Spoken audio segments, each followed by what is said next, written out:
This Chat with the Experts is brought to you by Angie's List on 93 WIBC.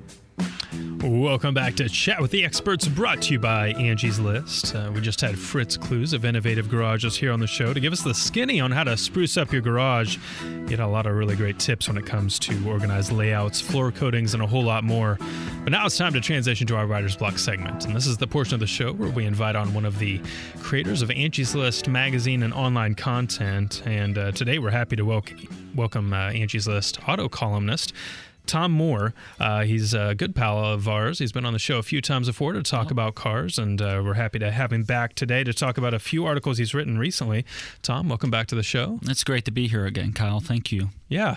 You know, we've bonded on the show a little bit about baseball, and now both of us are fortunate enough. I think we even mentioned it you came on back in April or March, and it was preseason, and we had talked about the idea that maybe both the Royals and Cubs will make the playoffs, and here we are. It's October, and both of our teams are still alive. How are you feeling? I'm feeling pretty good. It seemed a little far-fetched at the time, but especially when you're talking about the Cubs and the fact they only make the playoffs about once every 10 years. But I think it's the first time since 1984 that the Cubs and Royals have been in the playoffs same year. So yeah, see, this is what I like about you, Tom. You go, you do the work, you dig in, you find the stats to bring, and see, I never would have known that unless you brought it up, a little bit earlier. So that's pretty awesome. Well, I appreciate that, and hopefully we'll have you back on after the World Series when the Royals beat the Cubs. So.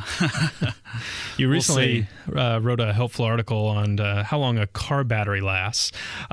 So we talked about garages, and with winter coming up, it's time to start thinking about your car and how you're going to prep it and get it ready for the coming season. Have you ever found yourself stuck with a dead battery? I actually have. It's been quite a while now, but I think maybe a few times I've had a dead battery. Fortunately, this is kind of a funny story. The last time I had a dead battery, I actually was at the gas station, and I was there to get a pop or something. I came back out, tried to start it. It wouldn't start. I knew it was the battery, but fortunately, this gas station also had like a full service station there with mechanics. Oh, wow. So they are actually able to walk right over to my car, test it, and get a new battery in there. But I know that's not usually the case. Sometimes you can get stranded out there in the middle of nowhere. I had a buddy just the other day whose battery died in the garage, and they had just no room really where I could pull my car up to try and jump it. Yeah. So they had to call a mechanic out. So yeah, as the colder temperatures come, there's always the risk of being stranded somewhere you don't want to be when it's really cold outside and have a dead battery. So that's why it's important to talk about this. So as you were putting this article together, who did you speak with? I spoke to a couple highly rated mechanics that I've used for sources in the past.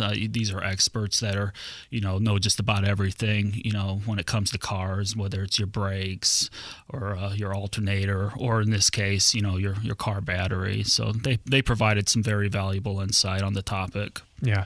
How do you know when it's time to replace your battery? I guess we can just jump right into it and start there. Well, actually, one of the frustrating things is a lot of times you don't really know when to replace it because the batteries don't give you a lot of warning sign that it's about to die. So I think what mechanics recommend in most cases is just going ahead and replacing it as preventative maintenance, even if you don't think that something's wrong with it. Right. And that's usually about every 4 to 5 years, maybe you should go ahead and replace it. And it doesn't, another kind of important tip, it doesn't really have a lot to do with the actual mileage on the car or the battery, because, a car could be sitting, in the garage, the battery's still getting older, even if the car isn't driven as much. So, but I would say, if it gets to about 4 or 5 years, it's probably a good time to think about replacing it.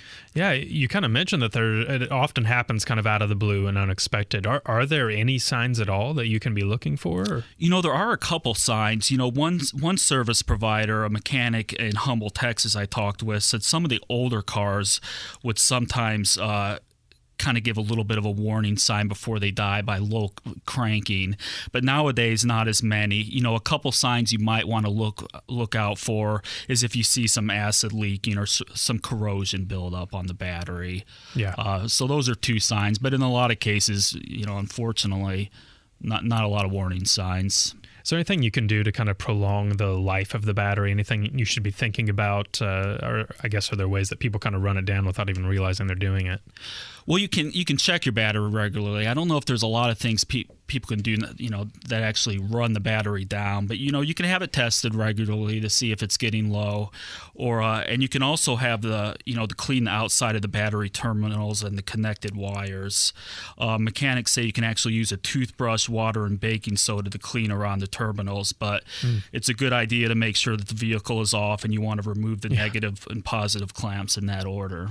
Yeah, that seems like an extreme measure to take there, but so that's if you really want to keep that battery going the extra mile. Right. So, what kind of cost is generally associated with a new battery? I know that are there some that are better than others? Because a lot of times, I know in my experience, the battery dies. I just need a new one. I'm not really that concerned about the different types of batteries. Yeah, the cheapest battery out there, at a big box store, you might be able to get as low as $50. But from the mechanics I talked with, you should probably expect to pay about around $100, $120 for a new battery.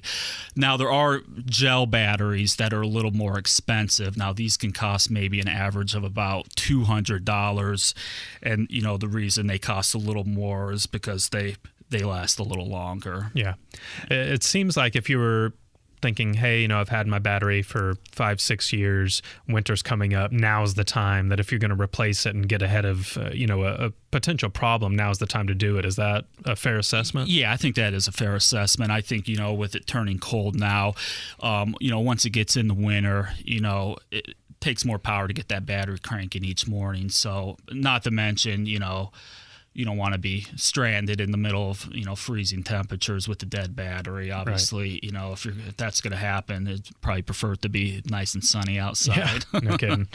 Well, I guess to keep the car talk going, I was also really interested by a piece that you had on bumper sticker removal. I thought this was kind of an unexpected article from you.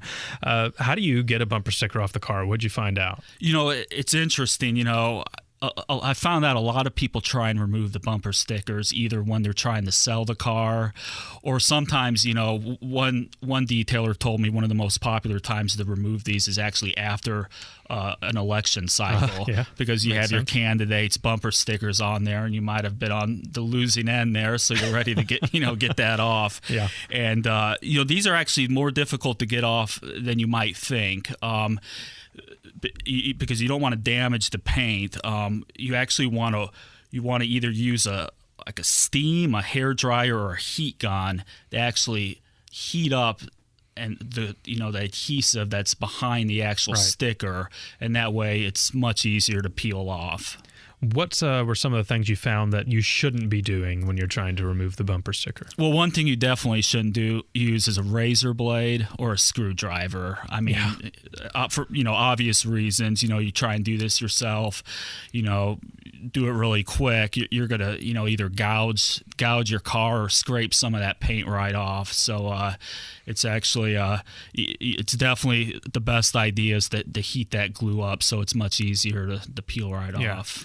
Now, most of us can go out and rent a heat gun and bring it in and try to do that removal ourselves, but there's always the potential that you could damage the car doing it that way as well, just because I'm not a trained professional in operating a heat gun. So if I decide to go out somewhere and have somebody professionally remove that sticker, how much is that going to cost me? I think it kind of depends on where you take the car, like what detail shop you take it to. I would ask them about how much they charge. I talked to a few detailers about it. One of them said they charge $20 for one or two stickers. Okay. Another detailer said they might charge $20 to $40 depending how many stickers are on that the driver wants removed. And even a couple detailers mentioned that if they're already, if the customer's already paying to have their car detailed, that they will just take off the stickers as part of the part of the overall detail and won't charge an extra fee. So it really kind of depends. If you have several, you're talking about 6 or 7 bumper stickers that you're trying to take off, then you're probably going to shell out a little more money. Sure. But Yeah.